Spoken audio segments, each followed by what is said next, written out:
Ui, fazia el carnaval. E sabés que n'hi havia, d'aquell moment, nosaltres eren a l'escola, eren jovenassos, e hi havia de joves que els olivells, mai que granperes o sumors, allora se deguisaven, parce que dins el temps així feien les processions, hi havia Sant Marc, hi havia l'erogació, hi havia l'ascensió, hi havia el cor de Dios, hi havia la festa de Dios, tot qua. E allora per il carnaval hi havia 3 jours de priera, però l'oraison de 40 heures, les oraisons de 40 heures.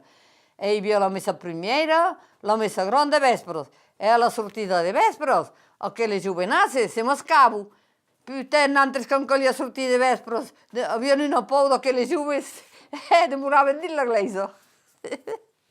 Metíeu de màscares, uns havíeu de saques, d'altres havíeu de bloda i d'altres... Los coneixies pas, comprenés? E n'havíem por. Sabés que sortíem pa aquell jour. E rigolàveu.